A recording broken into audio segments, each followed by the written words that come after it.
You should be mad at how Call of Duty Modern Warfare 2 hands out shadow bans. As someone who's recently been shadow banned for playing the game a bit too well, and even knowing that it was due to an abuse of the report system, this information poses no help to me because there's no way of appealing a shadow ban. The support team doesn't provide any help either, and will send you in loops telling you to review the security and enforcement policy.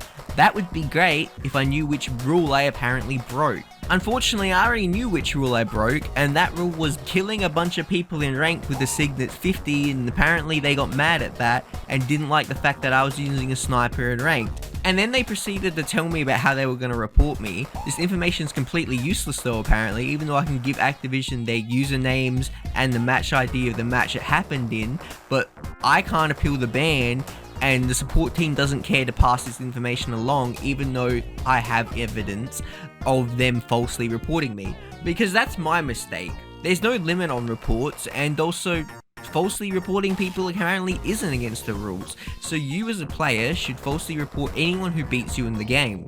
I digress though. Shadow bans can take up to weeks or even months. Currently, as I'm writing this, it's been 6 whole days since I've been shadow banned from the game.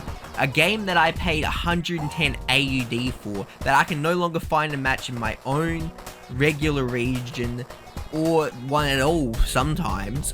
The matches I do find, however, have 10% chances of having a hacker in it, and 100% chance of having ping related issues.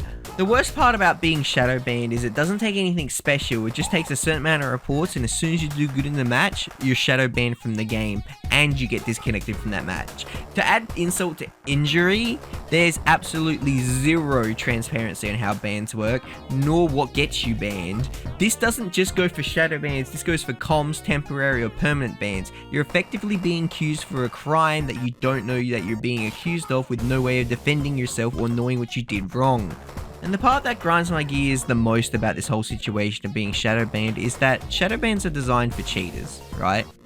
But cheaters aren't affected by shadow bans. Like, they can just use unlock tools and get everything back on a free account, so they don't really care if they get shadow banned. They're just gonna go make a new account. The only players who are affected by shadow bans are the actual people who paid for the game or wasted their time leveling up. The biggest issue is there's not enough light on the situation because the normal player base isn't necessarily affected, and neither are streamers or content creators because they're whitelisted, so they can't possibly be shadow banned to begin with. The only people that this actually affects are a silent minority, and a minority that's still bigger than the amount of cheaters in the game. The shadow pool's effectively ruining the fun for more normal players than the cheaters would be ruining for normal players at this point. And even after your shadow ban is up, you can get immediately re-shadow banned. There's no guarantee that you're not going to get shadow banned again just due to some salty players who you beat one time, or worse, you didn't at all, but they're mad at you so they report you anyway, and you can still get re-shadow banned after that point.